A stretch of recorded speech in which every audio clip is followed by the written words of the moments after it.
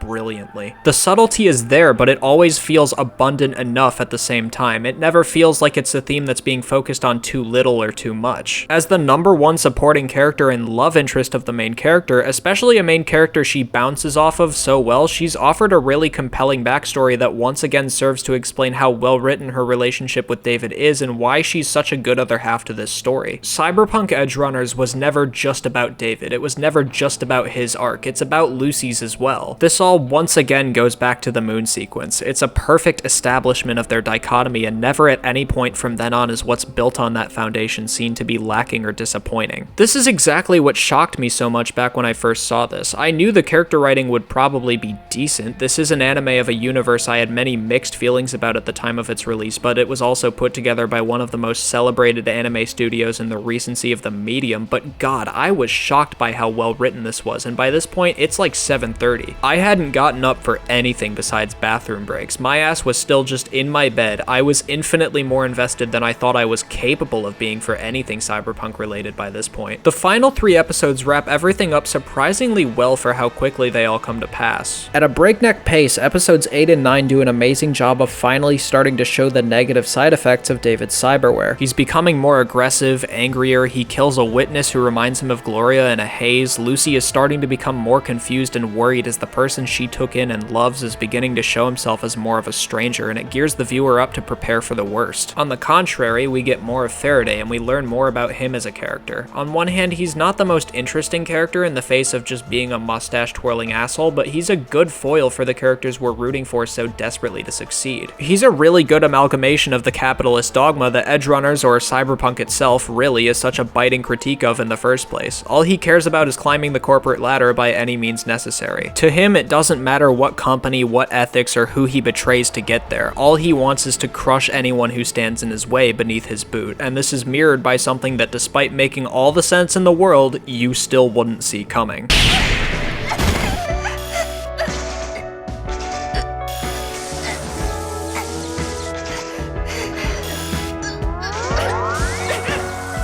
So simple, and here I expected fireworks. Looks like we just landed our ticket into Arasaka. Magnificent work, Kiwi. Episode 8 concludes with Kiwi's betrayal, which is foreshadowed pretty well earlier in the episode. Fucking mysterious. Even for you. Won't pry though. Never trust a soul in NC. Was me who taught you. You? Oh yeah, remember that. Look forward to having you round again, Luce. Meaning, God, do we need David's handler back? That bad, huh? Right, later. Up to this point, Kiwi is a snarky and sardonic character playing a massive role in the dynamic of the cast. She's a bit like the Kim Pine of the crew, and her betrayal, while gutting, makes a lot of sense. She never appeared one for teamwork and camaraderie nearly as much as the rest of the characters, and with Main gone, coinciding with the direction the crew seemed to be heading in, she cashes in her chips and gets out while she can, selling out Lucy as bait for David, Falco, and Rebecca. Episode 9 immediately follows up on this cliffhanger, seeing her play to both sides of the opposition and leading them right into a deadly ambush on the gig that Faraday supposedly sent them on in the first place, until eventually David is lured into bonding his body with the cyber skeleton, and it's revealed that Kiwi betrayed them for Faraday, leading us into the final episode. By this point, the journey the audience has been taken on watching these characters over the course of 9 25-minute long episodes has been nothing short of, dare I say, breathtaking, and I knew that this final chapter was gonna break my heart. Like, here's a before and after screenshot of me finishing the show. So much leads up to its climax, its explosive finale, and we've established so much in world-building, character work, superb art direction and animation, and shockingly good pacing. You spend what feels like so much time getting to know and sympathize with David and his crew, taking a liking to them, but by the end, it all hits different. All good things must come to an end.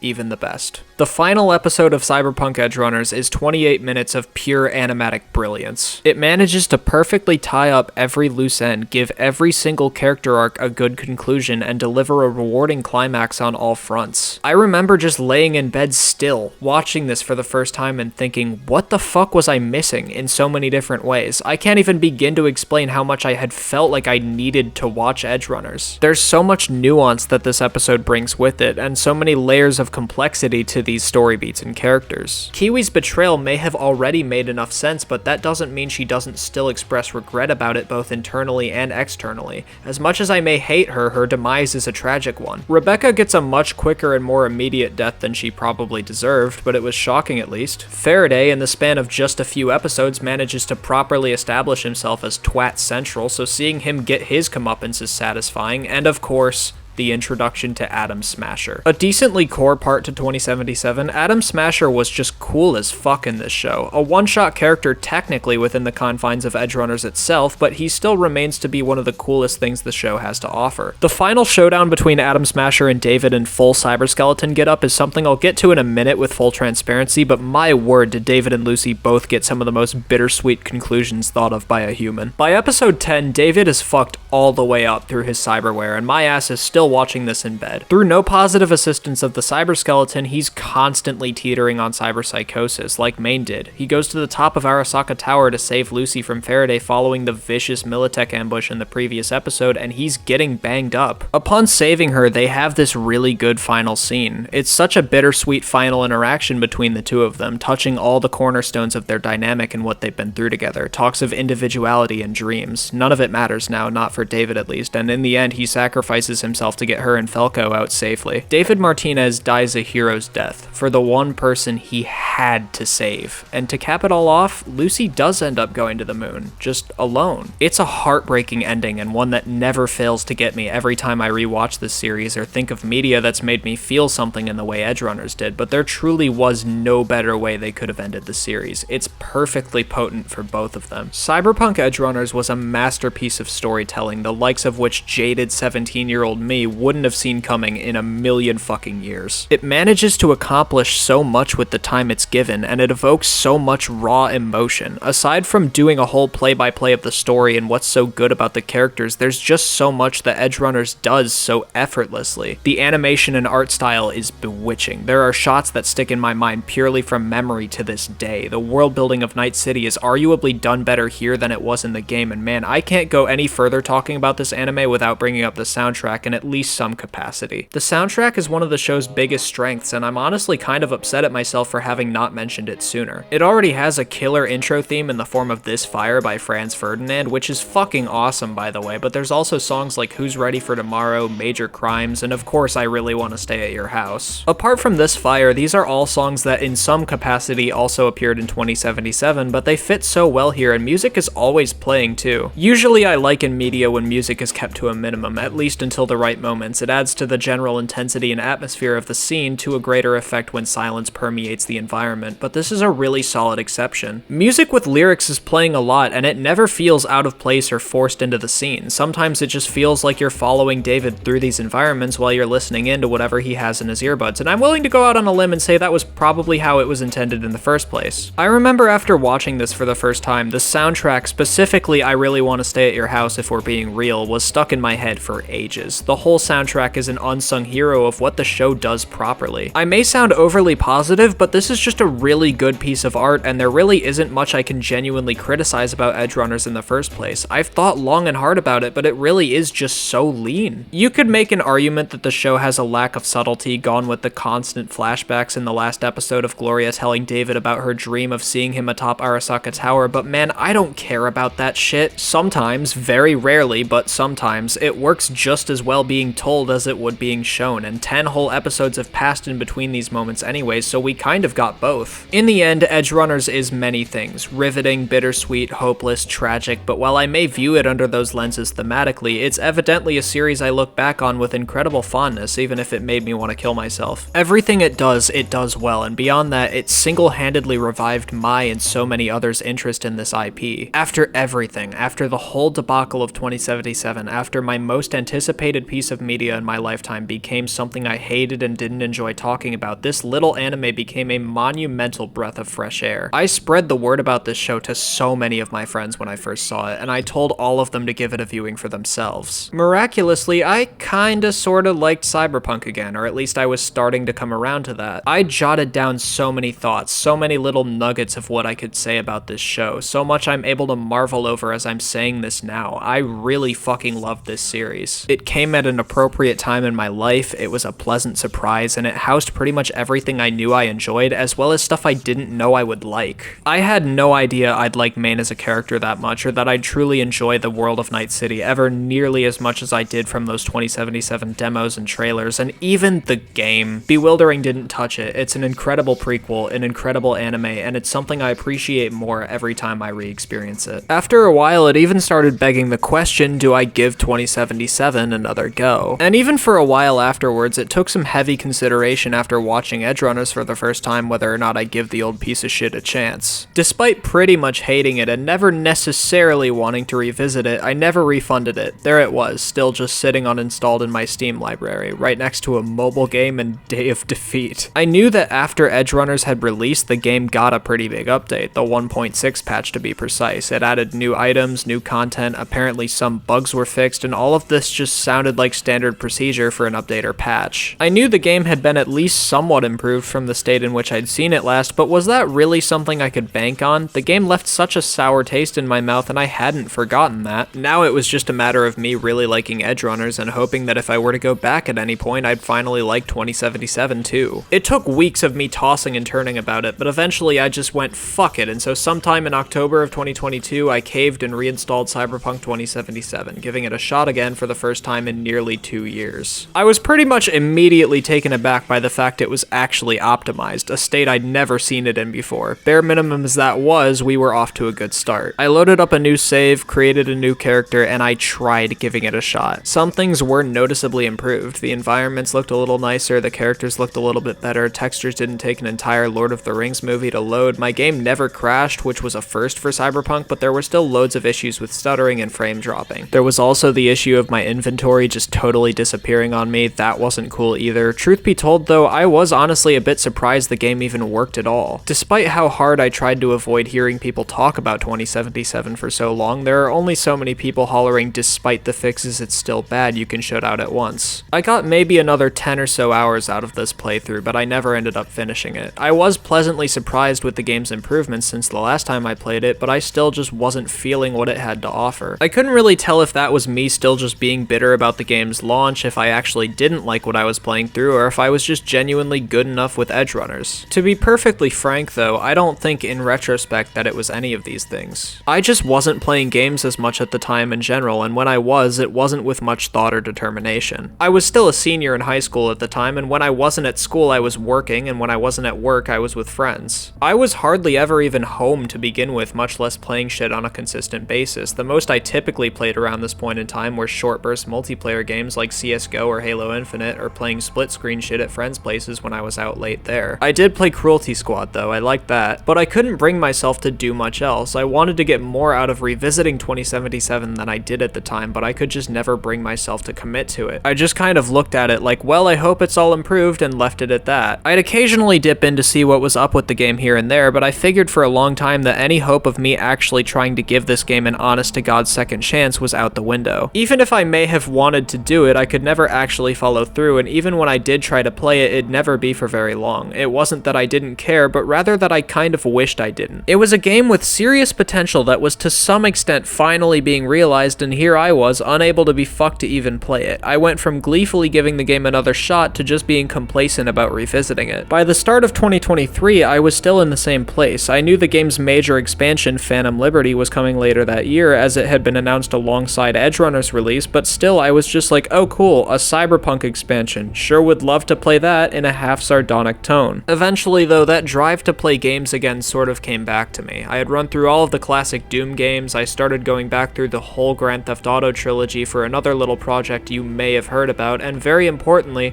CDPR released the 2.0 update for Cyberpunk 2077 on September 21st, 2023. Immediately following this massive update, there's suddenly so much buzz about how the game is redeemed, the update is a masterpiece, or most crucially of all, how the game is finally what it was cracked up to be in the first place. As I'm sure you can imagine, this caught me quite off guard. With less on my schedule, I'd gotten back into playing games a little bit more regularly with fuck else to do, but the idea to actually commit to giving Cyberpunk another worthwhile go-around was still something I had yet to consider. I wanted to. I really wanted to give the game the playthrough that it deserved, but could I really try holding myself to that again? I wasn't sure if or when I would do it, and so I started watching videos talking about the update, of course steering clear of Phantom Liberty spoilers, something I've still been able to do quite efficiently. Following the release of the GTA Trilogy retrospective, I figured this would make for an interesting sequel, and with enough time, I really wanted to give 2077 a revisit befitting of a game that meant so much to me and burned me so hard on release. CDPR has stated that the 2.0 update was the final major update they'd be giving for the game, opting now to shift focus towards future endeavors, and so I figured now would be as good a time as any. But what really has now done it for me is the fact that more than a few of my friends who avoided this game like the plague at launch have now played it, and now they love it. This game. So, I mean, yeah, now is as good a time as any. The base game has nothing new to present to me other than what I still haven't seen from its improvements, so now was as good a time as any to take a trip down memory lane. Time to ask myself an age-old question in, is it worth it?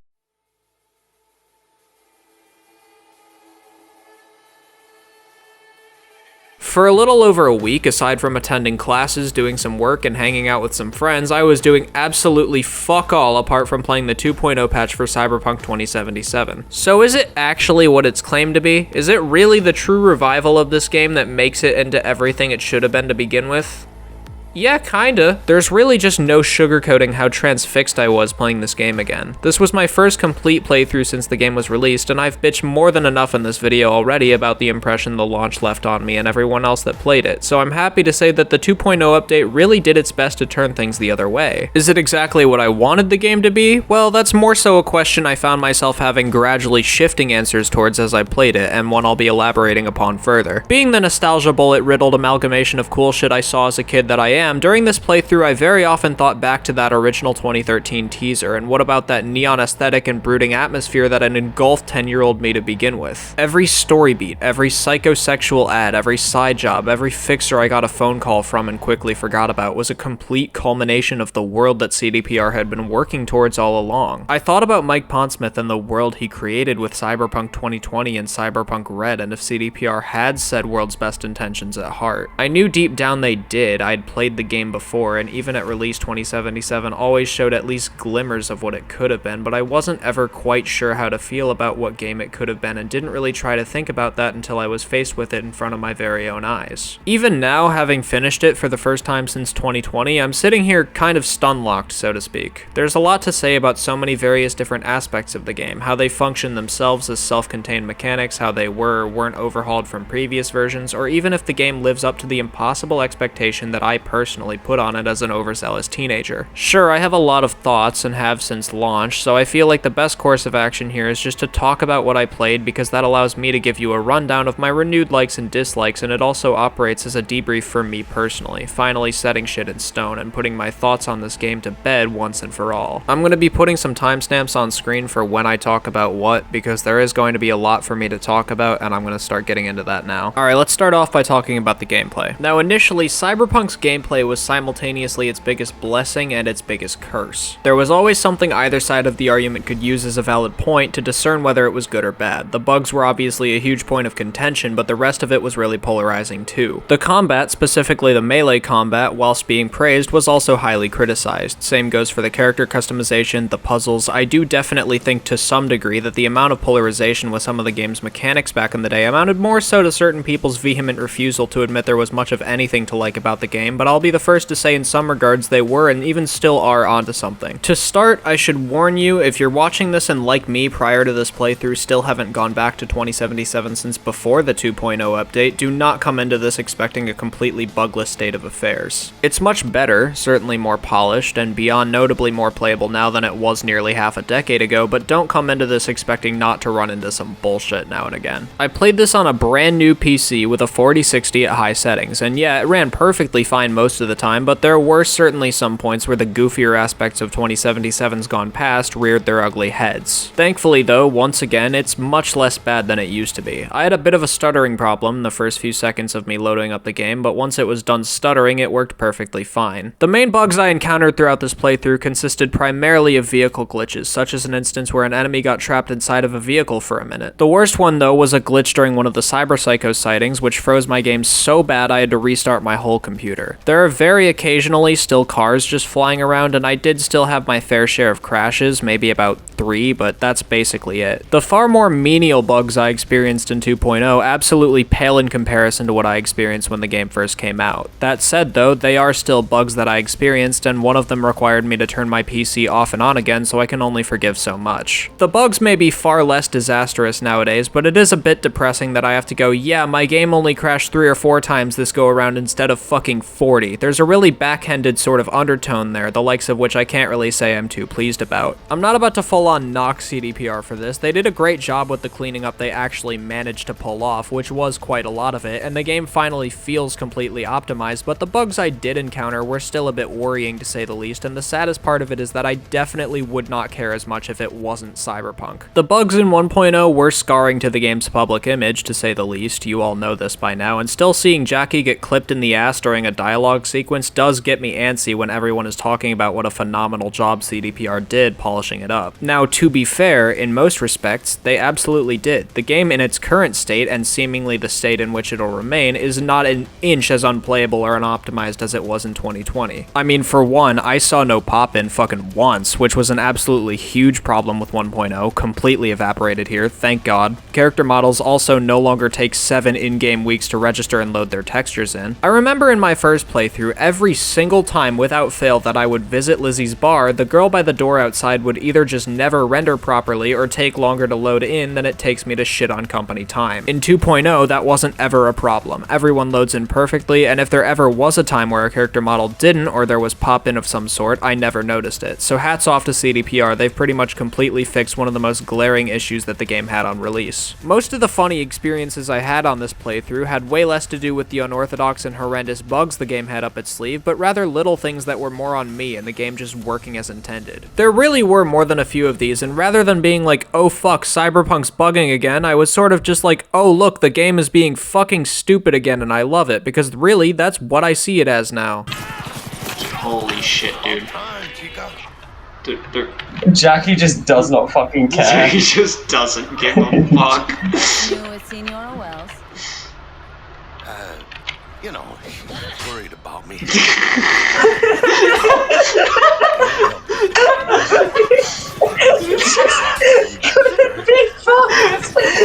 doesn't.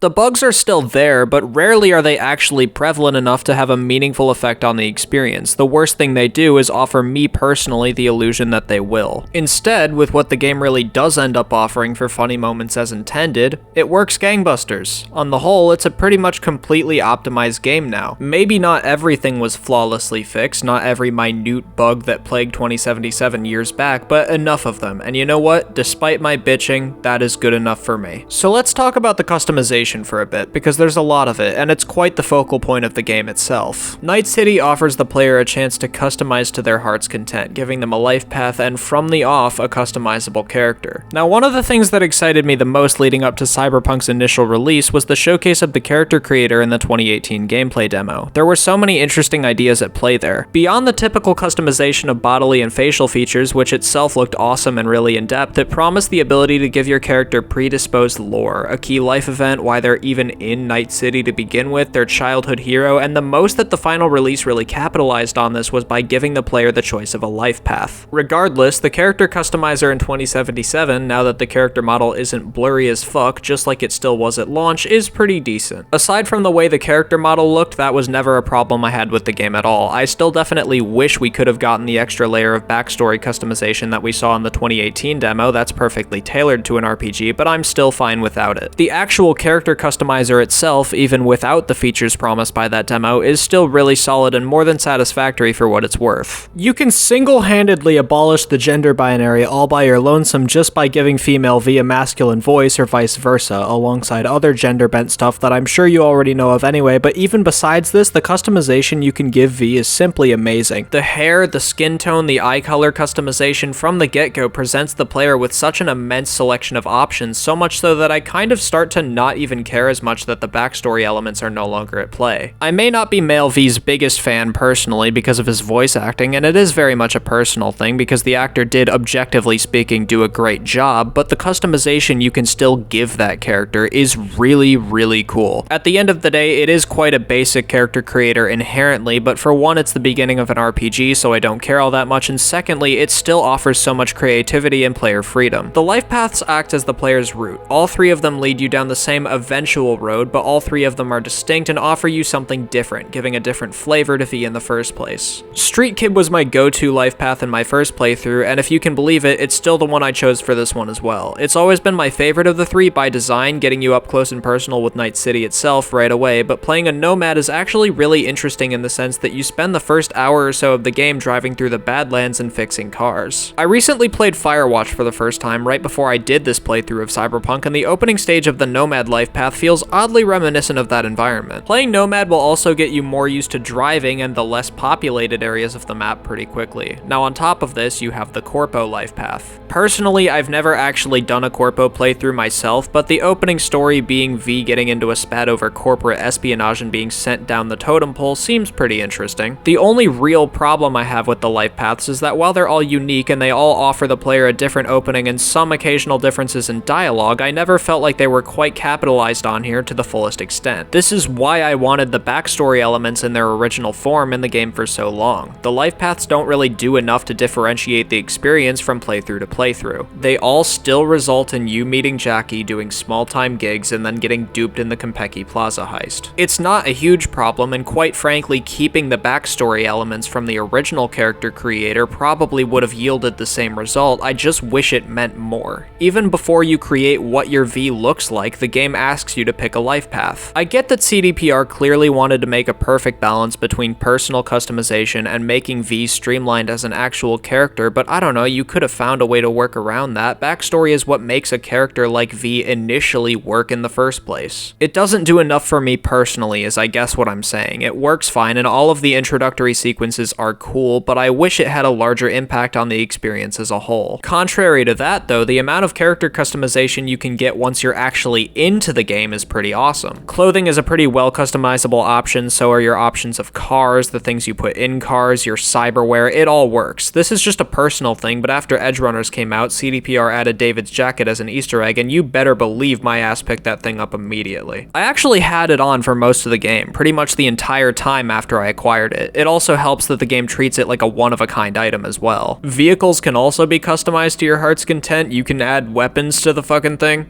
Like, that's cool. Speaking of vehicles, they've been totally overhauled with the 2.0 update. Driving in 2077's original state felt like you were trying to ride a Razor scooter in quicksand on both a mouse and keyboard and on a controller. To put it lightly, it really didn't work. On 2.0, it's been radically changed. Firstly, cars don't cost a gazillion fucking eddies, which is a good start. Secondly, though, it's just so much more satisfying to drive. One of the most souring things to me about 2077 in my first playthrough was that you spend so much time driving around and the driving felt terrible. Thankfully, that's no longer the case at all. Driving feels so much more responsive and dynamic now. Vehicles have a sense of difference that they never did before. Some cars drift well, others don't. Some are super fast to the point where they can't really even turn at all. I essentially spent most of this playthrough using bikes, specifically Jackie's bike, which is given to the player after visiting Mama Wells, and just riding around the city feels so much better and less stiff now than it did back then. You can do the Oculus slide, although it's kind of hard to do that without crashing into something. I can't really discern whether that's me being shit at driving or if they're actually meant to function that way, but hey, at least it's not a bug. I didn't do much with the actual cars in the game. I used all the ones given to me throughout the story, but almost all of the time I was on a vehicle, it was Jackie's bike. I always just found it to be more fun to use. The amount of aimless drives I did in the game with no real sense of direction whatsoever was more than I could count. Again, I never in a million years would have actually enjoyed doing this in 1.0, but the driving has been refined so much and it's so much snappier and more fun that I found myself doing more driving than I ever thought. I only ever used fast travel like twice in the whole playthrough. I never did much with the car customization, nor did the game ever really incentivize me to, but one of the most fun sections I did was in Queen of the Highway, the last Pan Am quest, where you start driving around a giant basilisk tank and get to engage in combat with it. This was without a doubt one of the most fun sections in the whole game, and I really wish there was more stuff in here like it, at least stuff that CDPR nudges the player to do to begin with, but on the other hand, that is to some extent definitely my fault. It really is just great to see driving in a functional state though, barest of minimums that statement may be. Considering just how much of the game is taken up by driving and how far you have to travel in some cases, especially for portions of the game where you need to go into the Badlands or spend some time away from the city, you're gonna need to be driving quite a bit, and it was a little hard to want to drive in a game where every vehicle controlled like a hive-minded ice cube. It's one of the biggest improvements made by the 2.0 update, and it's one that I didn't expect to be overhauled so much. I really enjoy driving in this game now. Brain dances are another thing. These really weren't my favorite thing in 1.0, and they haven't necessarily changed or been overhauled much at all. Pretty much all of these play the exact same as I remember them, but the few you end up doing throughout the main story and in side quests make for a really unique mechanic with some pretty big potential if they were to be elaborated upon or refined any further. Essentially, for those who haven't played the game or don't particularly care to, brain dances are a little mechanic used sparsely throughout the main story and occasionally in side jobs that consist of usually watching a recording, playing it back, and using visual, audio, and thermal scans to find information or something related to a wider objective. Essentially, it's using in-game recordings from other people to do some detective work. It fits pretty nicely into the wider hacking gimmick and playstyle, although I do wish they were a bit more fleshed out. You don't do very many of them, and the mechanic in its typical form does pretty much peak towards the beginning. Now let's talk about the combat. Cyberpunk 2077 1.0 had some interesting and honestly pretty experimental combat mechanics that felt more like they were trying to pave a foundation for something else to do better than they were trying to fit into the confines of the game itself. The mechanics were good and definitely were trying to be something different, but they also always felt as though something more could be done with them and their implementations. They always felt almost a little too much like a foundation. So once more with feeling, 2.0 rectifies this. The 2.0 update for 2077 took the experimental route of the launch date's mechanics, the smart weapons, hacking, the unpredictable mechanics that couldn't really be seen in any other game at the time but still didn't feel quite at home in their apparent state, and molded them seamlessly into the game's refined and careful redesign of the combat's presentation. For starters, stimulants and the healing mechanic has been changed. Prior to 2.0, the player would have a limited amount of max stock healing stims that they could find looting pretty much anything, but once you were out until you could find some more. Now, to 1.0's credit, this actually did make the heat of combat a lot more intense, seeing as if you were running low on stims, you really had to strategize with yourself and think about when you would go heal and how much. It made combat encounters more intense and always forced the player to be more careful. 2.0 changes this by starting the player off with 2 stims that recharge over time, and over the course of the game you can upgrade and get more. This is a fairly nuanced change, seeing as once again 1.0 definitely deserves the credit for making the stims limited in an attempt to intensify combat encounters, but on the other, and this is something I fought back and forth with myself about over the course of my entire playthrough, it could definitely kill the pacing of certain combat encounters, especially during boss fights. 2.0 offering a rechargeable stim definitely makes things more convenient and a hell of a lot easier than it already was, but it also honestly saves the pace of so many of these moments. The gunfights specifically I always thought felt kind of Borderlands-esque, and I was expecting on this playthrough to call 16-year-old me an idiot for having thought that, but honestly, like, no, not really. It may not be the most accurate comparison in the world, and I haven't played a Borderlands game in about that long anyway, but with the constant flow of gunfights combined with the weapon selection and breakneck speed and ballistic music, I'd honestly be lying to you if I said even now that it doesn't still remind me of Borderlands 2 at points. Every gunfight is frantic, fun, and riveting. There's always something happening at pretty much every turn. There's all sorts of different enemies possessing different abilities that you'll find pretty much anywhere, and they're all insane. I love it. Cyberpunk is never lacking in the enemy variety department, to be specific, and you'll find that out quicker than you can draw your gun in most cases. The weapons themselves appear in really good variety too, once again something I can actually still give 1.0 credit for as well. With 1.0 and 2.0 both, there is almost nothing in the world that's quite as satisfying as getting critical hits in this game. My main weapon of choice was the Widowmaker, a precision rifle you can find decently early on in the game, but I also loved the Overwatch Sniper, which is gifted to you by Pan Am, and especially Silverhand's revolver. Depending on how late into the game you acquire it as V, you don't really get to use it very much, but it's probably the most satisfying gun I used in the whole game, but that's saying something given how much personality all of these weapons have to begin with. Name me one other game where you can go on a side quest to find a talking Titanfall weapon that starts singing really out of tune by itself. I'll wait right here.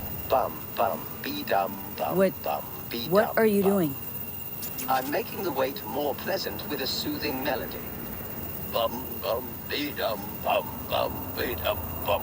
The melee combat is definitely a little bit better here than it was. I don't really have much to say about it, all things considered. The sword fighting is cool, it's way less janky than it was in 2020, it's solid. The best thing about the combat is that there are so many different ways in which the player could theoretically approach a scenario. You could go in guns blazing, engage in a big nasty firefight, but you could also in many cases go stealth or use your enemy's own technology against them. Long before Cyberpunk even came out, I love to joke about how the entire premise of Watch Dogs is a singular playstyle in this game, and that still rings true to this day. Technology is one of, if not your single greatest weapon here, and hacking is one of the most fun ways to play the game. Pretty much everyone in the game, including V herself, lives with enhanced technology bonded to their body called cyberware, and you can use that to your advantage so effortlessly. You can short circuit people, overheat them, shoot through walls, you can install mantis blades to pop out of your wrists, although they are admittedly a bit shit. There's so much cool stuff you can do with the cyberware and hacking, especially in combat. combat. For a game with a world that has advanced cyberware technology as what is essentially its driving force, it manages to crowbar that into pretty much every corner of the game really well. The hacking really could have just been a gimmick, all things considered, and it used to be way less fun, but the improvements in gameplay in this regard are once again so seamless, and there's so much added depth to the hacking mechanics in the first place, and you really can make a full-on playstyle out of this that lasts you the entire playthrough if that's something you want to go for. Even as someone who didn't necessarily spend this playthrough doing much more hacking than turning off cameras, overheating and short-circuiting enemies, and blowing up an explosive pipe every now and again, I had so much fun even doing just that. One of these days I will do a full playthrough based solely on one of these builds, and when that day comes, I know I'll have a lot of fun. Stealth is another combat approach, one that you're incentivized to take quite a few times, and it's one that I didn't get quite as much out of as I wish I did. Now, it's not bad, not at all, but man, do I wish there was more depth. Full disclosure, I'm not great at stealth in this game, and more often than not, I found myself going loud because both I'm bad and I just found it to be more fun. Now, granted, maybe I'm expecting way too much, but I didn't really feel like I was able to pull off many creative feats with the stealth. It just felt like a slightly better Ubisoft game. Nobody ever seems to find bodies either, by the way, and if they do, they never bring it up to anyone. I successfully stealthed my way through full encounters more than a few times in this game, and I genuinely do not think at any point that there was somebody who saw a body and alerted the rest of the enemies in the area. It can be a lot of fun, especially when you're actually trying to be more strategic, but I just felt like it lacks a bit of depth. I didn't really enjoy it as much as I thought I was going to, given how much I liked everything else. This doesn't usually bother me, and this is going to be the most nitpicky shit I say all video, but boiling stealth kills down to what's essentially the same two animations when there's such a blatant opportunity to bring in more, especially with melee weapons or the monowire, just seemed a bit like a missed opportunity on top of it all. Maybe my opinion will change if I ever do a more stealth-centric playthrough, but for now my thoughts on it as a mechanic are just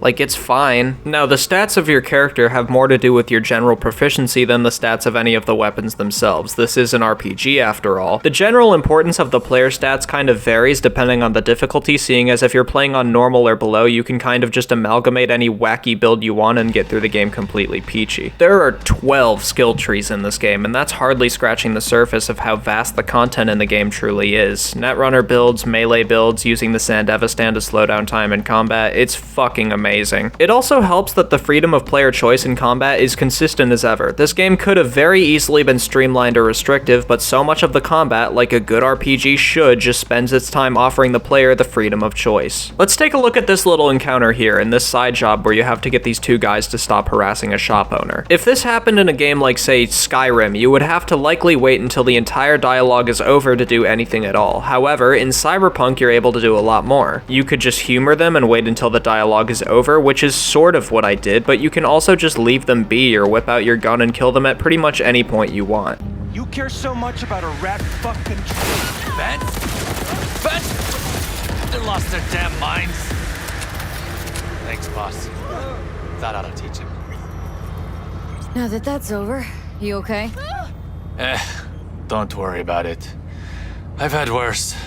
No good fucking deadbeats. See, like, that was awesome. Something straight out of a tabletop RPG, or at least as close as you can get to something like that through the confines of a video game. The choice in player freedom here is unironically one of the strongest a game has to offer, and so much of it is stuff that seems so obvious but just isn't offered like this in most other games. For as much as the game got the grief from people when it came out of it doesn't really feel like an RPG, it certainly plays like one. This doesn't mean there's no essential NPCs or you can load the game up and just start shooting everyone under the sun in main quests, but shit man, at least the game doesn't feel so scripted it makes me want to turn it off. Above this though, there's really just quite a bit to say in regards to the player's freedom of choice and dialogue, whether that be the romance options, avoiding combat, or just anything you say between characters. Sure, they may all lead you down the same path in time, but your dialogue trees in the game all manage to make V feel more personal to the player based on what responses are chosen. There's just a staggering amount of player freedom that I wish more action RPGs offered. I know CDPR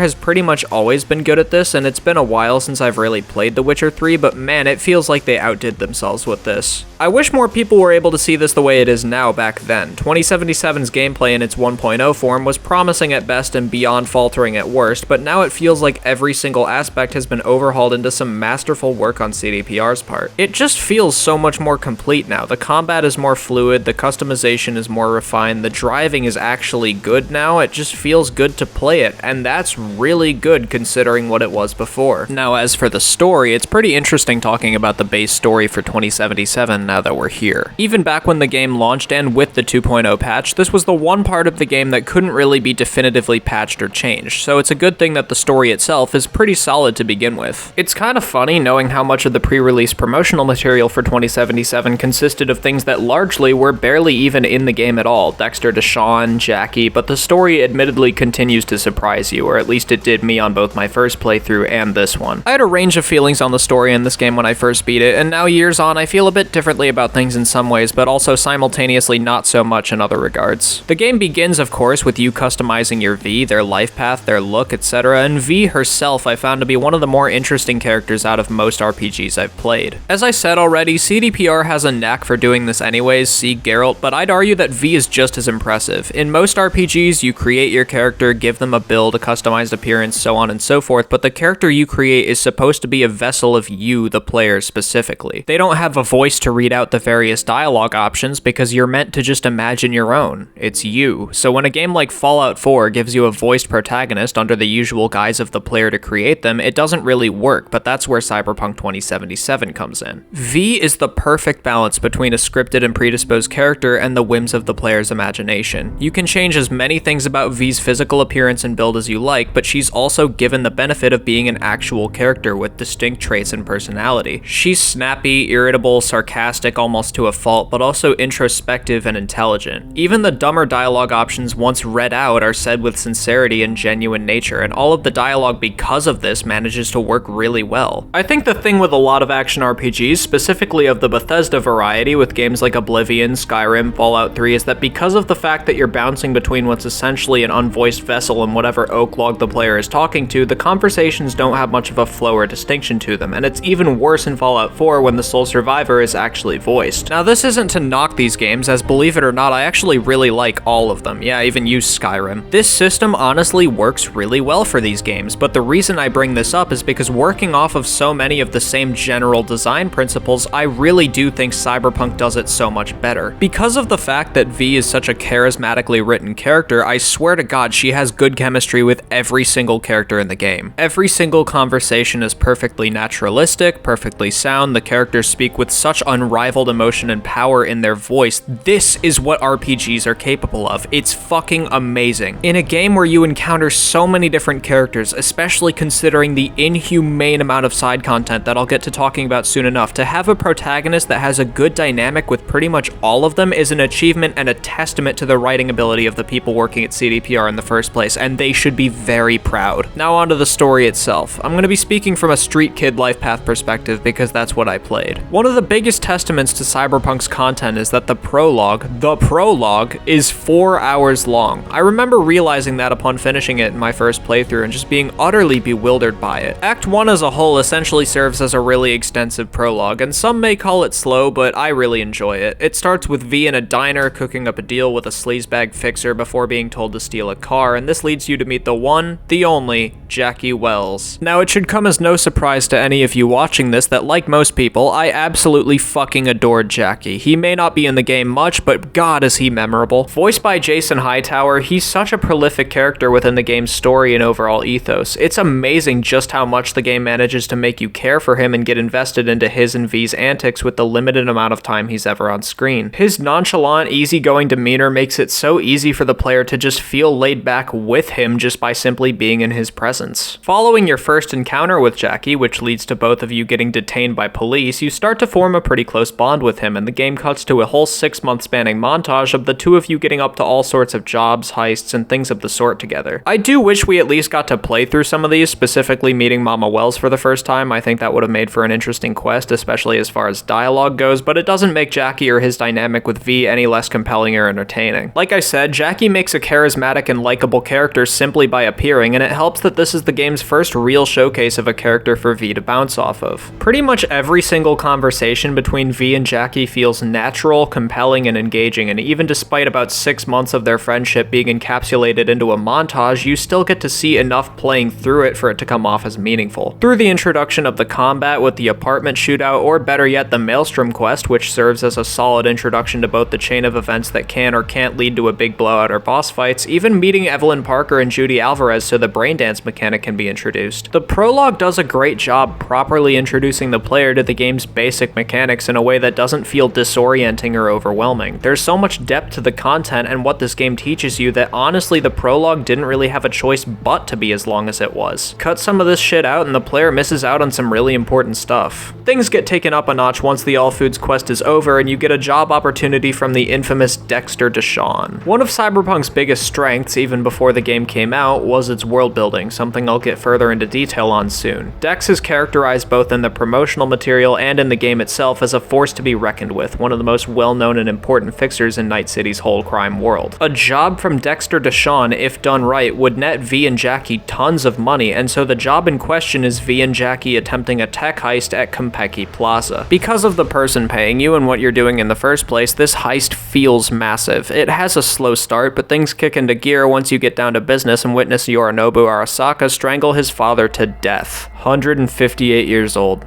Just a fucking kid. Following this, it's framed as Saburo was poisoned and security swarms the tower as you and Jackie attempt a daring escape. Unfortunately though, it's only V that survives. Jackie's death is a sad one, but also an impressive one because once again, he doesn't make it past the prologue. He's only in the game for a good 4 hours, but boy does he make those 4 hours count, and once he's gone, you really are sad to see him go. This entire heist is a roller coaster of a main quest, and once it's over, you can't help but kind of just sit in silence and go, oh fuck, to at least some level. The prologue concludes with you confronting Dex, only for you two to get into an argument and for him to shoot you in the head. Basically, this game pulls the same card as the opening to New Vegas, only this time with 4 prior hours of context and buildup. After dumping you out in the massive garbage disposal, you're suddenly saved by Goro Takamura as he shoots Dex himself and drags you back to life. Takamura I found to be a strangely written character. I like the relationship between himself and V and the sort of unlikely allies through mutual interest dynamic that they have, but his character on the whole I found was just okay. I initially found him to be really one note and thought that he never did much to service the story other than blindly follow the ideals of Saburo, and to be honest, I still mostly stand by that. The few times you do get to understand more about him as a person were interesting. The long dialogue between him and V in the quest where you have to run through that Arasaka base I thought was great, really intriguing, but you really never get quite enough of it. He serves a decent enough purpose to the overall plot as is, I just wish I cared more about him. For him being the character that literally single-handedly dragged V out of what otherwise would have been certain death and decay, he's never really given a big enough spotlight, and I never see him brought up in the same vein as some of the other characters. Now, getting back to the streamlined plot itself, getting back to your apartment and waking up the next morning really sets things in motion in a big way. I'm talking, of course, about how this is the first time you meet Johnny Silverhand, the legendary Night City rockstar. Earlier in the game, at the beginning of Act 2, you play through Silverhand's untimely demise, but in V's apartment, you get the first interaction between the two. It becomes quickly apparent that the tech that V stole from Arasaka has Johnny Silverhand's soul ingrained on it, and it's quickly overwriting V's psyche, meaning that eventually, through no real fault of her own, she will eventually die. Now, lots of media and art has delved into the concept of a character being a ticking time bomb. Red Dead Redemption 2, of course. Outside of video games, though, you have stuff like Cronenberg's The Fly, Children of Men is perhaps one of my favorite examples, and to be honest, Cyberpunk does it pretty well. While it may not always feel like V being a ticking time bomb is always at the forefront as much as it should be, when it does really rear its head, especially towards the end of the game, it really helps with throwing you into the feeling that an end is coming, alongside the notion that once again, there really are no happy endings in Night City. Now, V and Johnny's dynamic is ludicrously entertaining, and it hits all the right spots. By all accounts, especially given how most games tend to treat A-list celebrity involvement, Cyberpunk very well could have just cast Keanu Reeves, thrown him into the game for like 2 hours, and said that's that. They did not do this. Johnny Silverhand is an incredibly integral character. He's there from the start all the way to the end, and his chemistry with V is thoroughly entertaining. It comes mostly down to the fact that they're so similar yet so different. Johnny's anti-establishment ideals and profane bravado simultaneously amaze or piss off V depending on the tone of their environment, and the two of them interacting feels like a really good buddy cop movie. Their first interaction is literally just them trying to kill each other, but with time, passive aggressiveness turns to unturnable sarcasm and eventually just sincerity and care. There's an exchange between the two of them towards the end of the game that I really like, and the reason that I like it is because it's the premier shining example of the fact that beneath all of the harsh banter and passive-aggressive shouts, these two characters really have grown to care for each other, and you've gotten to witness all of that progression because you played through it yourself. It's the premier example of what a video game can do. What did I achieve shouting chipping in to a bunch of angry, pimply kids? You gave those kids hope. that the suits couldn't buy everything. I remember what I thought on stage. That even if they all died for their ideals, it'd be worth it. But when I look at you... Listen, I realize I fucked up a lot of things. Either let down or used every last person who gave me their trust. Blind, selfish bastard that I was. But I've managed one thing for now. Not to fuck this up. What we have.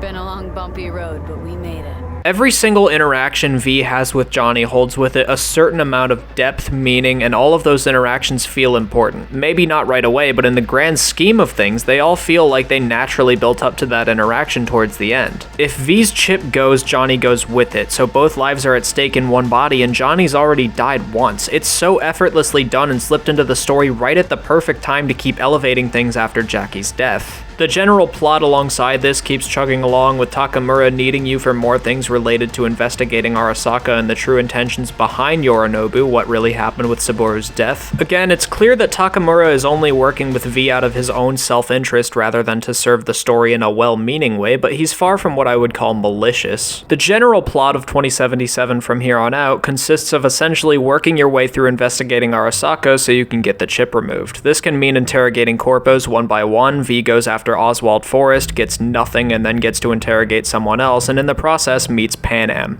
I realize I haven't really talked much about Panam yet in this video aside from brief mentions. On my first playthrough, I was pretty indifferent towards her, to be totally honest. I didn't dislike her or anything, but she felt kind of cut and dry and didn't really do much for me. On this playthrough though, now that I played all the way through her entire questline and was able to truly appreciate it, god, I don't know what 16-year-old me was thinking. She's one of my favorite characters in the game now. I think a lot of it probably came down to the fact that her first quest, where you have to interrogate Anders Hellman and kill your way through a gas station, was way too long, and it still is, but I genuinely don't even give a fuck. Panam is quite possibly the most realistically written character in the entire game. Every emotion displayed is just well displayed enough to not quite be over the top. Every line voiced by Emily Wu Zeller is palpable and convincing, and her dynamic with V is unbelievably good. On top of all of that, her questline, aside from its introduction, is just really fun, but I'll get back to that. If that first Panam quest does anything right, it's kill two birds with one stone by 1, getting you introduced to Panam, and 2, getting you in a room with Anders Hellman, who just tells you that now your brain can't function without the relic. V will die trying to remove it. By now, we've established what's gotten V in this position, we've established some of the wonkier concepts like Johnny Silverhand slowly killing you, and we've established a big bad, not specifically in Yorinobu Arasaka, but in Arasaka itself. In fact, despite how much of Takamura's questline is dedicated to focusing on him, you don't really get much insight on Yorinobu as a person at all. I'm glad that he wasn't specifically tailor-made to be the game's antagonist, because with the way that he's presented, that probably would have been very boring. His whole thing is that he's just a nasty rich kid that killed his father, and from that moment forward, especially with V as a surviving witness, there's speculation from pretty much everyone over whether or not he actually killed Saboru. I normally would say that I do really wish that Yorinobu's character was a bit more fleshed out, however, once again, the conflict isn't necessarily with Yorinobu himself, but rather Arasaka at large. One of my favorite parts of the main story is that if you keep following Takamura's questline for long enough, you end up at the parade meant to honor Saboru. In doing so, you're made to take out 3 different snipers and engage in a whole-ass boss fight with a borged out Oda, someone you meet earlier in the questline. I saw a lot of people complaining about how after 2.0 dropped, this boss fight was suddenly like fucking impossible, and granted, I didn't get it first try, but I don't know, it wasn't that bad. Most of the boss fights in this game are kinda silly anyways on any difficulty, and it's one of the biggest problems with the game's actual combat as a whole, but I don't know, this one wasn't nearly as bad as some of the others. Anyways, this quest concludes with V encountering security footage of Yorinobu and his sister Hanako having a conversation. By now they know Saboru's parade has been compromised, and Takamura shows up to get her to safety, but him and V have to get out of Dodge, but V's relic continues to fuck up. Following Takamura and Hanako will lead to an ambush, which can, and in my case did, result in Takamura's death, and Johnny completely taking over V's body to get her to safety in a motel. It's following this instance that you're told to meet Hanako at Embers, a big place that she seemingly frequents. This is the final main quest, and every single choice you make will set you on a collision course to the end of the game. At this meeting, you're presented with a proposition to help Hanako continuing the investigation against Yorinobu, or to decide against it, before once again, V's relic fucks with her.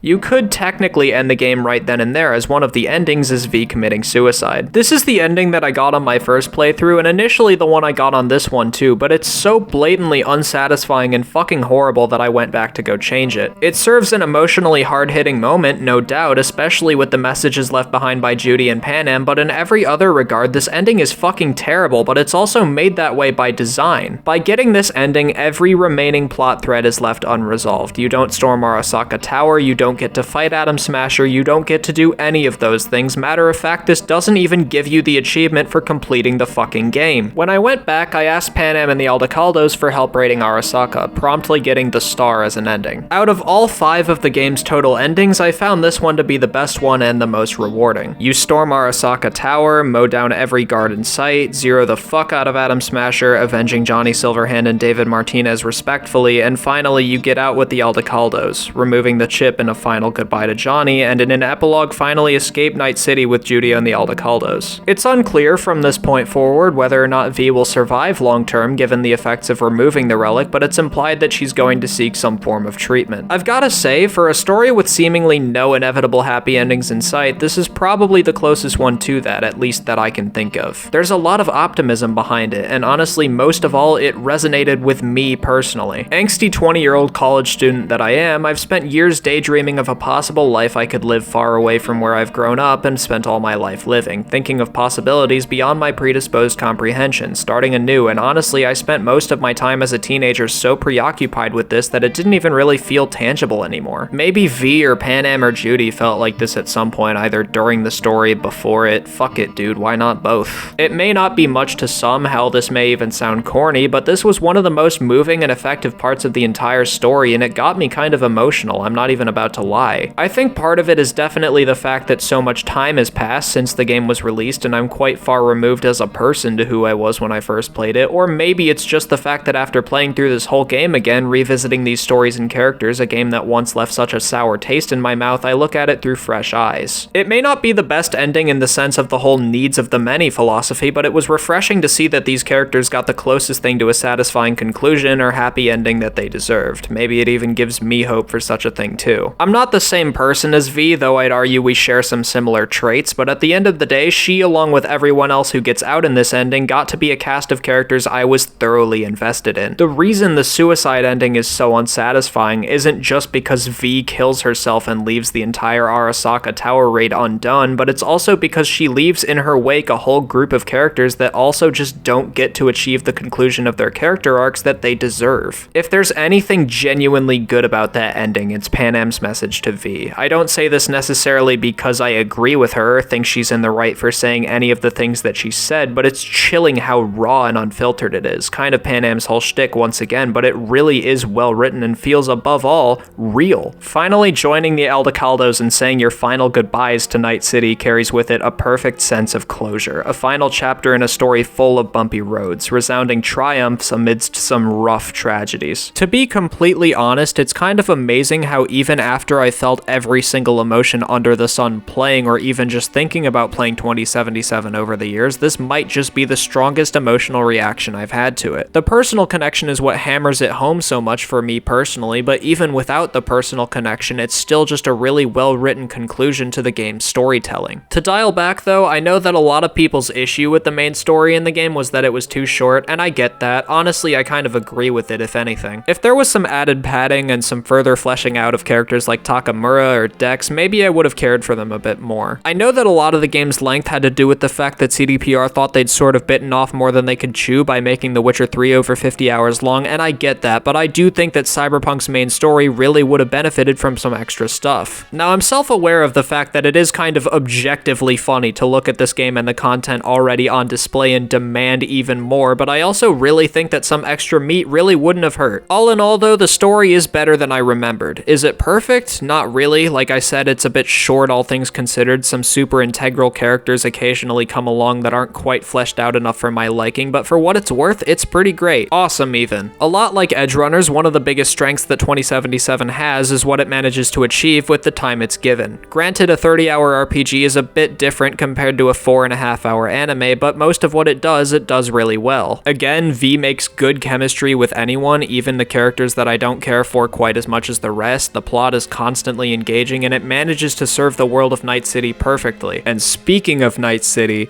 I really want to talk about it. Okay, right, now, hear me out. All aspects of this following statement considered, because I know how hyperbolic it sounds, especially coming from me, and I've thought long and hard about it. That said, I think Night City is probably the best open world in a video game that I've ever experienced in my life. Now, to be fair, there's really less competition than you'd actually think, aside from Rockstar's titles, various actually good GTA clones, Breath of the Wild, and not for a second forgetting something like Minecraft or Terraria. One of the main problems with the open world genre is that the games don't do enough to take advantage of the world they've created, if said world is even all that interesting to begin with. The genre falters when it becomes nothing more than a crutch for the game itself to fall back on when it doesn't really have much else interesting to offer in the first place, and this is why Night City in 2077 is so special. As I alluded to earlier, even when Cyberpunk was an unmitigated disaster, the world was still one of its better qualities. On this most recent playthrough as well, I spent so much of it largely just completely enamored with the city and world on display. If there was ever still a question of whether or not CDPR was doing Mike Pondsmith's world justice, that question has since been answered. The sheer amount of night drives through a blisteringly good-looking city are just so vast I can't account for all of them. First and foremost,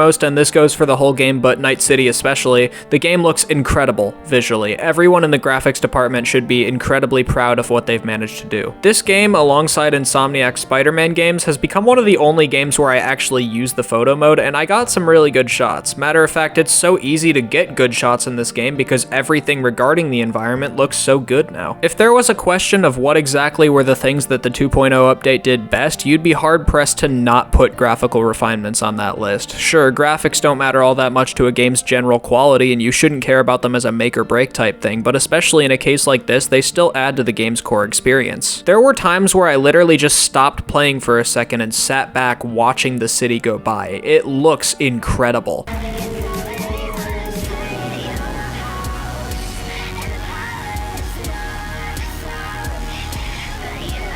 Now onto the city itself. Once again, it's amazing, and one of the most impressive things about it is how original it feels. Unlike most open world games in a city that either use a world directly inspired by a major world city or just use that city itself, Night City pulls from seemingly no specific influences that are clear to the audience. Now sure, no good piece of art is truly without inspiration, and you can tell just by playing it that it derives from places like Tokyo, Hong Kong, and LA, but despite that, it still does a fantastic job of making itself feel its own. I live at a midpoint between two major American cities, both of which I go to at least semi-frequently. I never grew up in one, but the depiction of a city itself in the form of Night City is absolutely fucking peerless and so effortlessly its own experience. The story elevates the world building and what makes this place so beautiful yet horrendous in different ways. As I established earlier, Edgerunners did a terrific job establishing classism and wealth-based superiority in the city and giving you the notion that only the rich don't get eaten. Again, Yorinobu isn't the main antagonist, Arasaka itself is the main antagonist. It's one of the things that makes 2077 and Edgerunners such perfect companion pieces to each other retroactively. They both explore the same themes, but with different presentations and a different set of characters. It's why I always felt that Street Kid was the best life path. Unlike playing a Nomad, which puts you on the outskirts of the city, or a Corpo, which puts you on the top, playing a Street Kid gets you well acquainted with the sinister and foreboding world of the city real fast. It wastes no time chucking you instantly into this unfriendly and dangerous city, one that V is already all too familiar with anyway. The more time you spend in this world, whether you're doing main quests, side jobs, any of that shit, even just roaming around the city or going for a stroll, the more you get yourself acquainted with this. Nobody is your friend, there are people out to hurt you at quite literally every turn, and it's also well characterized to a degree that I can't just do justice in words. Even the cops don't possess the same belligerent and jingoistic attitude and demeanor as most actual police forces against the impending threat of indifference. The map isn't the biggest ever, but it's befitting enough for what Night City presents. You have 6 main districts and the surrounding Badlands. It also helps that the entire map is available completely unrestricted from the off. The game constantly does a great job of incentivizing the player to explore, to see what it has to offer in full, and these places are visited by the player in the story and the side jobs through all the foggy haze. Now, those of you watching this video that actually know me will know that my favorite game of all time is Silent Hill 2, a game submerged with fog in a constantly dreary and barren environment. environment. Cyberpunk's weather system, on top of already allowing for great rain effects, is a foggy frenzy at points. It's honestly kind of awesome just how much the fog completely turns the atmosphere of the city on its head. The balance between the apprehensive fog and the city's usual aesthetic is palpable. Night City is truly a place that never sleeps, and there's always something going on. The afterlife is one of the most visually stimulating locations in the whole game. V's mega building apartment is full of interesting little details and nuggets, but one of the most intriguing things about Night City, however, is just sitting there listening to the dialogue between the NPCs that are total strangers. Are we gonna talk about yesterday? It's all in the report. Oh, I read it. Except there's no mention of me telling you to Delta the fuck out of there. Yeah, no biggie. Not like that cyber psycho was a tank on 2 chrome legs. What the fuck were you thinking? There's a reason Max TAC exists, you know. Civilians were in danger. What was I supposed to do?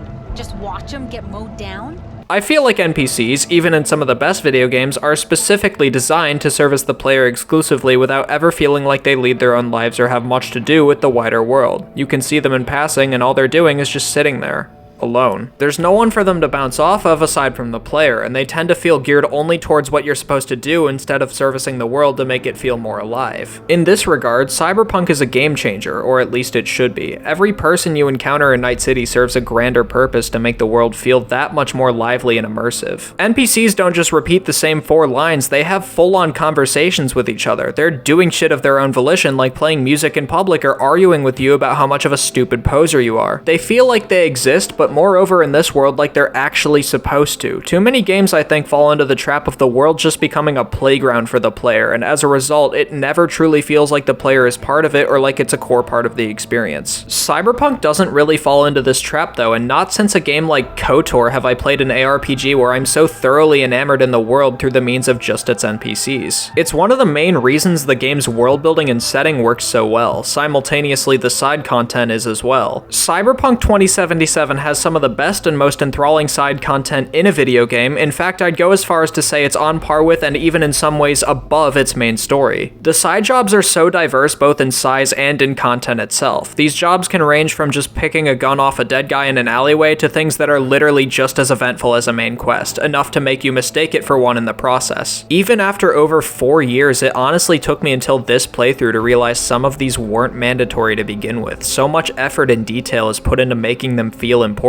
First and foremost, regardless of whatever the side jobs you do end up being, they manage to pull you further into the world the game creates. There are side jobs sending you to the lower class, less financially adequate sides of the city, and you can just see in these slums that the Night City experience for these people just sucks. It's filled with little indications of how horrible life is for some of its citizens, and every second I spent down here I thought was an interesting view of the darker side of the city beneath all the neon signs and over-sexualized ads and billboards. It's once again what you get out of these jobs that matters the most, and how unique the experience is for each one. For how much content there is in the game overall, it's amazing how different all of the side jobs are. One of my favorites was getting scammed on a brain dance only to wake up somewhere else completely stripped of your inventory and having to scrap and fight your way out, or having to go through a series of side quests for Lizzie Wizzy, an in-game musician whose music is available on the radio, in order to help her investigate if her husband is cheating on her, only for her to kill him, leaving you to decide whether or not to leave the body. Or, possibly one of the biggest highlights, and my personal favorite side quest in the game, was a rogue Delamain quest. Delamain is essentially this game's AI taxi driver, and he loses connection to 7 of his cars, and you have to track them down, leading to some incredibly interesting interactions between V and these rogue AI cars. One is miserably depressed, another is hostile and aggressive, one is voiced by GLaDOS, I think, and it's my favorite side quest in the game, and if you're playing through this game but haven't gone through this quest yet, please go do it, like I'm begging you. I got a notification on my phone from Uber like halfway through on this replay, and it really made me go, wow, technology really is out to fuck us, huh? So what about the dozens of different gigs you can do for cash? Gigs are basically just a more fine dining way of saying normal side job in 2077, but they still retain the quality of the rest, so I don't really give a shit. Different fixers and people lurking in the underworld of Night City will call you at different points in the game offering different jobs and things for V to do, none of which are really mandatory at all, but they're still worth doing for the most part. My one true issue with these gigs is that a lot of the fixers in question to give them to you are honestly pretty forgettable aside from El Capitan. One of the other biggest forms of side content in the game, though, are the Cyber Psycho sightings. After a certain point early on in the game, you'll get a contact by Regina Jones, a fixer who will mark out a series of Cyber Psycho sightings on the map. Most of these sightings result in the same repetitious formula. Go to a certain point, see the destruction caused by the Cyber Psycho you're searching for, and then you have to incapacitate them to collect information off of them. Now yes, this gets incredibly repetitive, but I'll tell you why I don't really mind it. With every single one of these, something different comes out of it. There's a difference in environment. One of my favorites of the sightings was riddled with tripwires and mines. The Cyber Psycho may not ever really be hard to kill, but each one has a difference in ability and attack pattern, and the information you encounter after each one is always intriguing and different. There's always something new to be found in these encounters, and all of them were at least fun. During this playthrough, there was one night where I just gave up on anything else for about 2 hours and just knocked out the entire rest of the Cyber Psycho sightings I had to do in one go. So much comes down to the overall fun factor, and it helps that I do really enjoy this game's gameplay loop, so these were a lot of fun. Now there are 2 quest lines that I didn't even realize were side content until after my first playthrough, and those were the Aldecaldos questline and Judy's questline. Doing quests for the Aldecaldos ended up being on this playthrough one of my favorite parts of the game. Environmentally, it's the most unique. I do really love the city, but the Aldecaldos questline spends its entire runtime in the Badlands, forcing the player to explore more of the map beyond the reaches of the cityscape and skyscrapers. There's something oddly relaxing about this desolate and quaint desert with nobody but you exploring it. It also helps that pretty much all of the Aldecaldos are likable characters, ones that I loved spending time with. The Aldecaldos camp is always a lively and nice place in an area filled with not much else to speak of in terms of life or humanity. There's always a crowded campfire going no matter the time of day, the characters are always off doing stuff, the adventures you end up going on with them are so fucking cool. Of course I chose them to help me with the Arasaka Tower raid, but even more so than that, these quests never fail to be eventful and enthralling. I could never forget piloting the Basilisk for the first time, or watching Panam and Saul getting into a petty squabble for the 8th, or the entirety of Riders of the Storm. Atmospherically, eventfully, and writing-wise, it's one of my favorite questlines in the entire game. Judy's questline is definitely more streamlined and not quite as eventful in comparison, but I still really enjoyed it. Unlike the Aldecaldos, which consists primarily of just going on adventures as a fish out of water in the Badlands, Judy's questline is much more plot-driven. There's infighting going on in the mocks, and she needs you for certain quests to tag along with them. It's not my favorite in the whole game necessarily, but it allows for some really good moments, chief among them the end. The final Judy quest is literally just a long brain dance, and it's by far the best in the game. There's nothing at stake really, there's not much that's eventful in the conventional sense, it's just a sequence of V and Judy swimming and connecting, just 2 characters carrying a very long sequence simply by talking. I know a lot of people may have found this quest boring, but I absolutely loved it. Not only does it work to characterize Judy the best out of anything else she's seen doing in the game by far, but it also works tirelessly to connect V to her as a character too. Whether you end up romancing Judy afterwards or whether or not you're even able to doesn't really matter in this case. To me, the most you get out of this whole quest is the character building you get from having played it in the first place. It does a really good job. That's kind of something Night City has going for it in general. Character. There's something about it that just scratches an itch, both in 2077 and Edgerunners. The city isn't just simply a backdrop for the events of the story and the lives of the various characters, it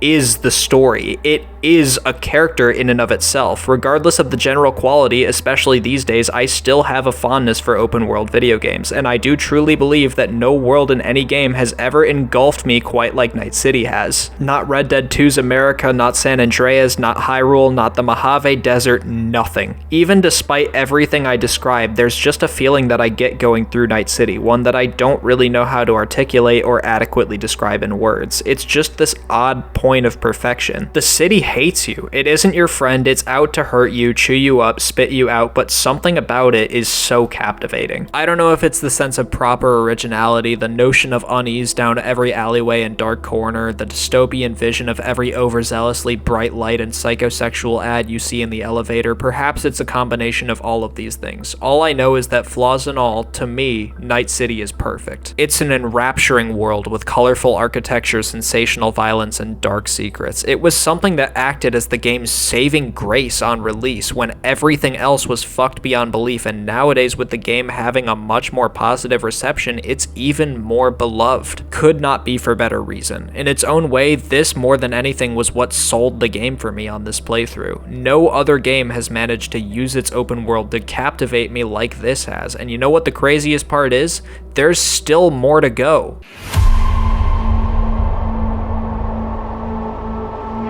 In December of 2020, I stayed up incredibly late playing Cyberpunk 2077 until finally succumbing to my own fatigue in the waning hours of the night. Years later, I stayed up incredibly late playing its expansion, Phantom Liberty, until finally succumbing to my own fatigue in the waning hours of the night. Phantom Liberty released in September of 2023 alongside the base game's 2.0 update, and I feel like I was given a unique experience going to play this over a year on from its initial release. There's a certain magic to it, and it definitely doesn't feel like your typical run-of-the-mill DLC. Phantom Liberty, perhaps more than any other expansion I've played in years, manages to properly define the difference between DLC and actual expansion, all while doing so in a way I didn't at all expect. It's an expansion that's only about 15 hours on average, if even that. I managed to get through it in about 10, yet just like Edgerunners, it uses its runtime incredibly effectively. As you can probably tell by the length of this section compared to the last, I won't have quite as much to say about it as I do the base game, seeing as most of the things I really like about Phantom Liberty are also present there, but there's still quite a bit to cover. Figures I should start with the biggest new addition, huh? One of, if not the single most crucial addition that Phantom Liberty adds to 2077 is an entirely new area of the map, that being Dogtown. It's an entirely unique area towards Pacifica, and it features an entirely different vibe to the rest of Night City. It's quite similar to some of the quieter and grimier areas of the base map, much like Pacifica itself. The vibrant, ambiguous, and alluring atmosphere of Night City is swapped out for a brooding and sickly demeanor permeating the air from its people and its architecture. Dogtown in its entirety, for all intents and purposes, is not pretty. It doesn't shy away from showcasing the effects of the way in which it's governed. It's technically not even actually a part of Night City at all. It's a combat zone operated and governed by Kurt Hansen and his band of Militech commandos. Night City is a free city, meaning that it doesn't fit into the binary of what is, in this continuity, a split United States, and Kurt Hansen fought in a war over unification, making enemies with the NUS president, Rosalind Myers. NCPD is legally forbidden from even so much as entering Dogtown. Trauma Team rarely bothers to set foot in it. It's quite literally the Wild West stepping in there, but that's what makes it so engaging to me. If Dogtown was just an extension of Night City, it would be far less interesting, but everything it offers the player makes it into something unique and true to itself. Some of the most interesting things I'd seen in the game were simply results of exploring Dogtown, especially late at night. It's a lot smaller than the city itself, I mean, go figure, but there's a lot to take in. Tons of new NPC encounters, lots of intriguing moments in the world that just happen by themselves, such as this touching moment between a man talking to a tree planted to memorialize his dead relative, even the monotonous repeating of seeing these events happen time and time again whenever I go back through these areas. I know a lot of people would typically get annoyed with hearing the same quotes and conversations happening over and over again, and in some respects I definitely do as well, but in its own weird way it starts to ironically enough add to the experience in a sort of indecisiveness. It feels like none of these people can ever achieve what they want or find any sort of common ground with the people they're arguing with, yet they just keep chugging along. I know this definitely isn't the way that CDPR intended it, had they even intended these conversations to repeat like this at all, but it's something that I really began to drill into my own head, particularly in my Phantom Liberty playthrough. Maybe this guy just misses whoever he lost enough to keep reciting the exact same speech verbatim every time I walk past him. Oddly enough, thinking about the game through this lens tended to enhance my experience quite a lot. Anyways, on to the nitty-gritty. Upon buying Phantom Liberty and after completing the Pacifica questline in the main game, V will receive a call from someone mysteriously named Songbird asking her to come to Dogtown to meet. This is the first that V will have heard of Songbird in any capacity, but embarking on this quest takes you into Dogtown. This introduction to Dogtown is amazing at showcasing it as the filthy and borderline alien environment that it is compared to most of Night City. Instantaneously, something feels off. The environment, the NPCs, the distinct chatter, maybe it's a combination of all of these. Traveling through this barren and raw environment puts you out of place with yourself until you're eventually met by Songbird, and it's not quite in the way you'd likely have expected. Upon meeting Songbird, V is hit with the sudden realization that she simultaneously exists in the realm of reality and the Relic, appearing in both forms and sometimes even both at once. She initially actually appears in Relic form, even literally physically touching Johnny, essentially putting him in a timeout chair for a minute. It's a great way to shock the player, seeing as the entire main game is spent with Johnny being the only one to exist in the form of a posthumous side effect in a Relic relic of V's head. Seeing him actually get physically affected by another living being whilst not having control over V's body was kind of crazy. Songbird's introduction sets the tone for the expansion as a whole, as it introduces the player to the main question that Phantom Liberty is trying to ask you.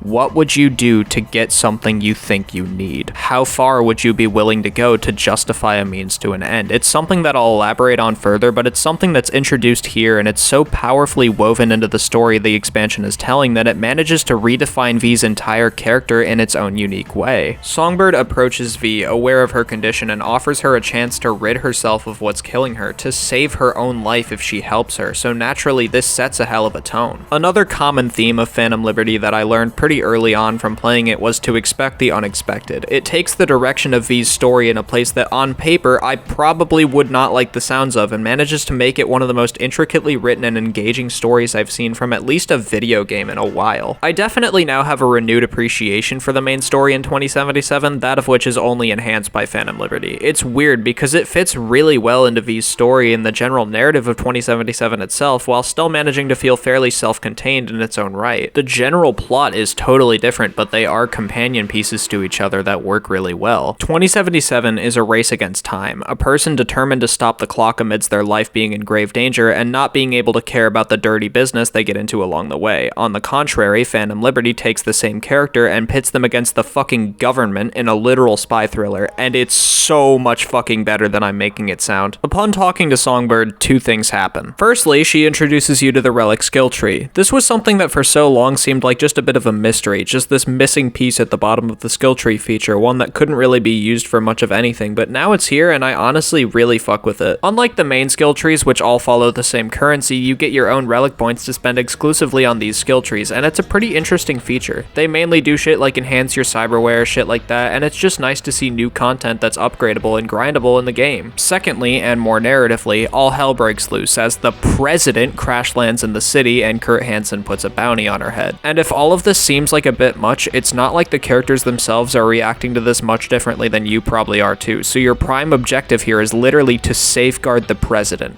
Yeah. Obviously this lends with it a lot of combat, much of which is thankfully subject to whichever playstyle you so choose, and eventually it leads up to a massive kaiju-esque boss fight with a giant fucking killer robot. This is everything I didn't know I needed to see, and while I was playing through this, I was literally just losing my shit at every turn. In a game where even the 2.0 update leaves a lot to be desired in the realm of boss fights, the Chimera robot was something special. I didn't get it on the first try, but it was one of the most fun and one of the coolest boss fights in the entire game, if not probably just the coolest generally speaking. Again, something about fighting a giant kaiju robot with the president in a game where you'd probably least expect to see that is pretty sick, if anything. Going through and escorting President Myers to a safe house ends up becoming a bit of a troubling task, but it all leads to both of you eventually being holed up in a little apartment building in Dogtown, and it's here that she sends you the contact information for someone named Reed. The first impression we get of Reed, aside from the fact that for some fucking reason he's still using a landline in the year of our Lord 2077,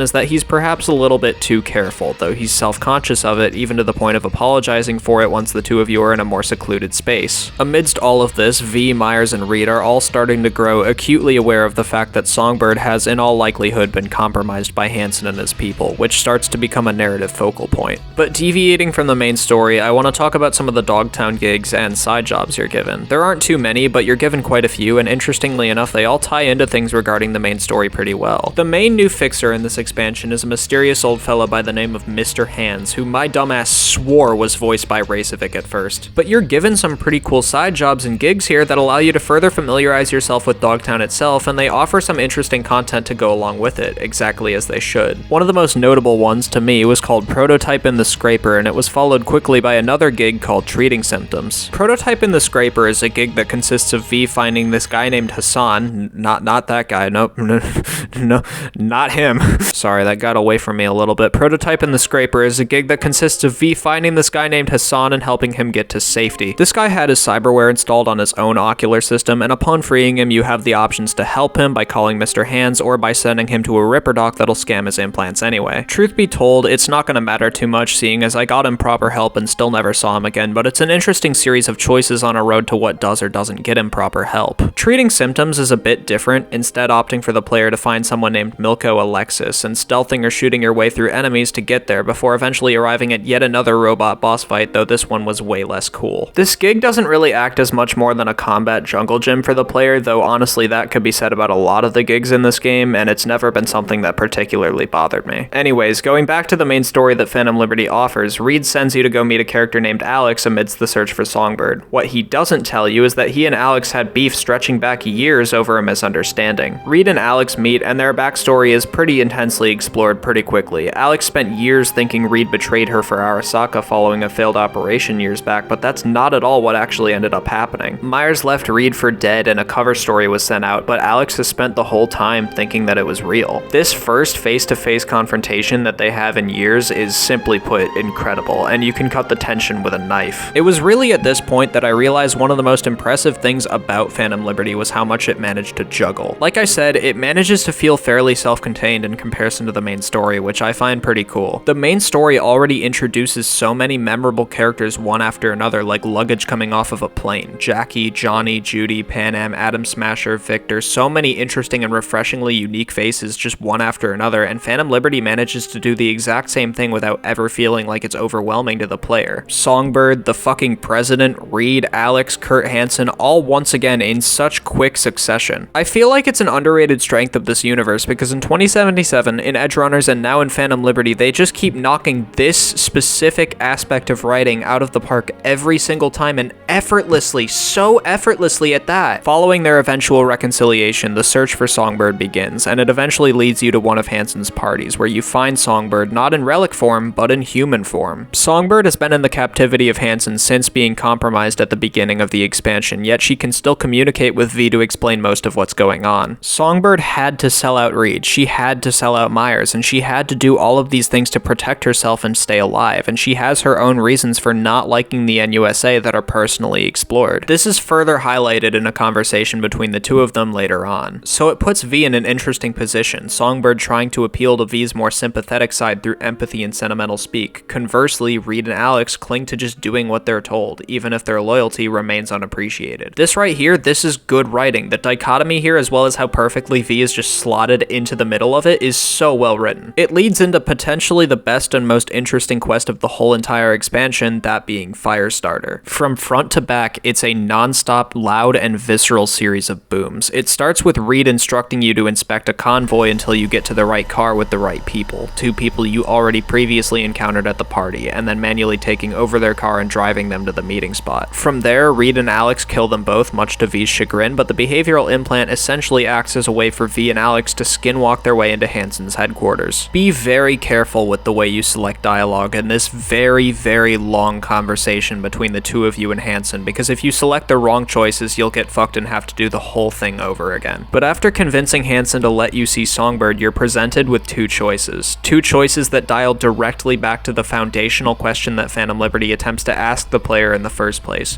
What would you do to get what you think you need? You can either save Songbird and betray Reed, betting on yourself and your chances of survival first and foremost, or you can help Reed and turn on Songbird. The game does something really interesting by doing this, and something that kind of flew over my head until after it happened. Throughout all of Phantom Liberty up to this point, you're dealing with characters forced to face difficult decisions that negatively impact their relationships with others. Reed didn't want to have a cover story sold to Alex that he sold out to Arasaka, that's just what he had to do to survive. Songbird didn't want to help Hansen, driving an even further wedge between herself and the people she cared most about, that's just what she had to do to survive, and now V is placed in the same predicament. She's sworn loyalty to both sides, and when that loyalty is challenged, it's pretty gutting to know that by the end of it, you'll have fucked someone over. I didn't want to betray Reed, but a girl's gotta do what a girl's gotta do. There's a really good and genuine exchange between V and Alex not too long before this quest, so hearing Alex's primal scream for Reed following this is pretty gut-wrenching. So following this, V and Songbird have to make a break for it. Hansen is dead, Reed is no doubt on their ass, and there's a shit ton of guards to shoot through. This is where we start to gear towards the end though. V gets a call from Reed basically as a warning. The FIA and the President are looking for you both, but with time you'll arrive at the grand finale. Songbird is dying, needs help, and you need to help her. In an attempt to send her off to the moon, things went haywire and there was a massive gunfight that broke out, and now Myers and Reed are close by. This is one of the most tense moments in both Phantom Liberty and the base game combined, and I had legitimate goosebumps at points. I'd grown to care so much for all of these characters in such a short amount of time, and I didn't want to see anything happen to them. I didn't want to see Songbird succumb to the relic and die, but I also didn't want to hurt Reed any more than I already had. I honestly didn't really have much love lost for President Myers, and that's primarily because of her treatment of Reed in the first place in the face of his loyalty to her, but by the end of it all, you're faced with, once again, a difficult choice to grapple with. Songbird confesses that there really wasn't much of anything she could have done for you, only now admitting it after seeing what V went through for her, betraying Reed, the NUSA, and engaging in literal espionage for the exact same thing that Songbird herself wants: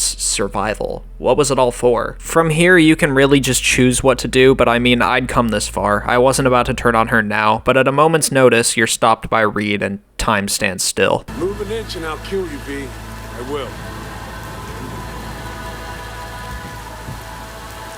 Look, putting her down.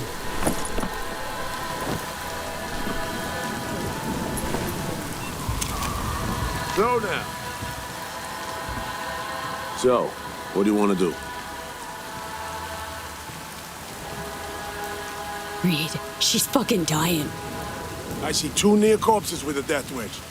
Your fault alone if she kicks it. Right, because you and Myers had no hand in this shit. That is all that awaits her on the moon. You want to save her? Leave her to me.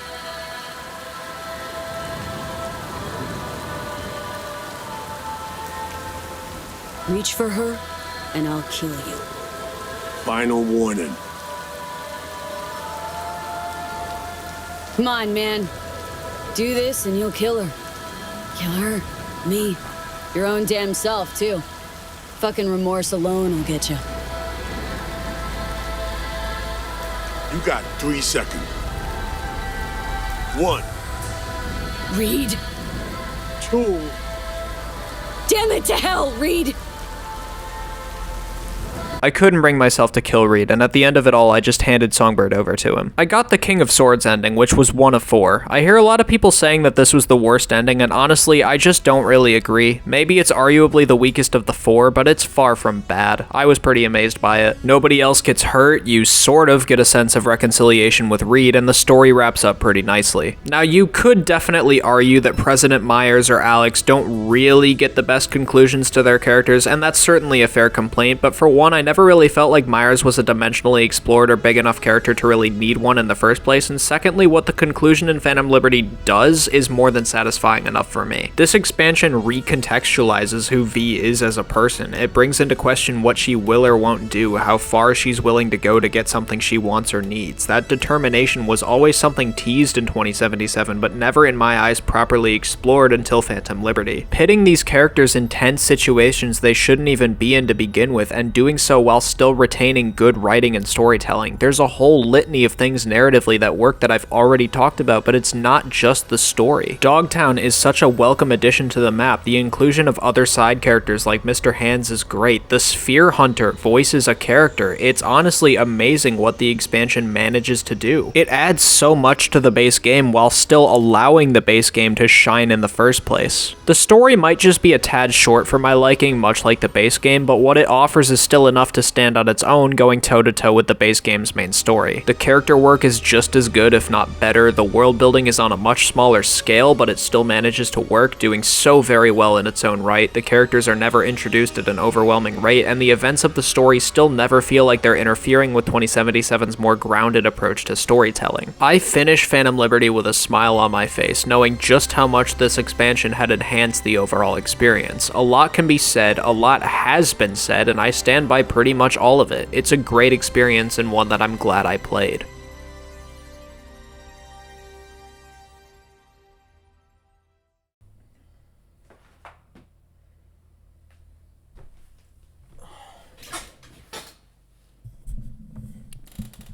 Cyberpunk 2077 was once upon a time a game that I really wanted to play. It was announced in 2012 with a teaser in 2013, and as a kid, I'd just sit there watching that original teaser over and over again until my eyes bled, overanalyzing every detail, every single frame. I'd listen to Bullets by Archive until I knew every word.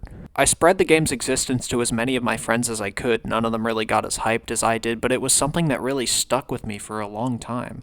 As I got older and Cyberpunk came out to one of the most disappointing launches of all time, I couldn't really bring myself to say that I hated it, but I damn sure hated talking about it. If I could be a bit meta for a moment, this was a video I really wanted to make back when the game first came out. I had so much to say, both positive and negative, about my whole experience, but I wasn't really sure how exactly to articulate it. It would have been way different than this, I'll say that much. Truthfully, when the game came out, I did pretty much hate it. I hated how my friends would talk about it, but moreover, I hated how the game on its own merits and the state it released had led them to do that in the first place. Sitting here now, with years having passed, having replayed an actually complete game, played its expansion, and having rewatched its shockingly masterful anime adaptation, I'm in a good place with Cyberpunk now finally, as most of the fanbase seems to be. The 2.0 update was more than worthwhile, the story and gameplay were already good to begin with, Phantom Liberty was great, and 2077's eventual successor, currently codenamed Project Orion, is looming on the horizon. I spent a lot of my 2077 playthrough really wondering to myself what it was that led me to finally make this video and get here. If it was playing 2077 on launch night, awestruck at the sight of both what was good and what was very, very wrong. Maybe it was my first Edgerunners viewing, laying in bed with nothing else to do that night. Seemingly, if I'd never laid down and watched it, I'd probably have never bothered to pick up the game again anyways. Beneath all of that though, I do feel like I would have come back to replay this game at some point in time anyways. There was so much more to my connection to this game sentimentally than I could justify by just angrily pushing through one playthrough on release and then never bothering to touch it again. Nevertheless, despite the fact that I'll only have worked on this video for about 9 months, I feel like it's something I've silently been making for years. This playthrough was cathartic. I have a tremendous respect for CDPR and what they accomplished with Cyberpunk, whether it was at launch or later down the line. These are incredibly talented people in the industry and they took huge leaps finally bringing this game to life. I am definitely of the opinion that the AAA games business has a horrible habit of releasing broken products and opting to fix them later on. This has been a problem for many, many years, with a near endless laundry list of examples. And now Cyberpunk can be added to that list. It's really not entirely something to be proud of. We should just release games on time and in a functional state, but I'm so captivated by what 2077 offers now. This is what it should have been all along. It's not entirely what I expected as a kid out of this game, but I'm genuinely so appreciative of what the game is, and I'm glad that I can now say that instead of that I'm appreciative of what it should be. This was some of the most enamored by a video game that I'd been since I was a kid, enamored in a way that the original playthrough on release didn't really capture for me in quite the same way. I felt such an urge to go through every side job, scroll through every available dialogue option, get everything I could out of the story and these characters, and explore every last crevice of Night City. I'm really cautiously excited for whatever CDPR is prepping with Project Orion. I know that whatever they're making is at least interesting and an addition to this universe that they see fit, and after all of this, they've honestly regained a bit of my trust. I know there's another Cyberpunk anime in the works, announced in September of 2024, so as a follow-up to Edgerunners, that'll certainly be interesting. I just think above all else, the most important thing for CDPR to do is take their time. The most important thing for you as a viewer to do after watching this is derive your own conclusion. If you haven't played 2077 or Phantom Liberty, now would be as good a time as any to do just that. If you haven't played since before the 2.0 patch, I highly recommend at least trying to get back into it. This was a really pleasant stroll down memory lane and a pleasant surprise to be able to play it once again, this time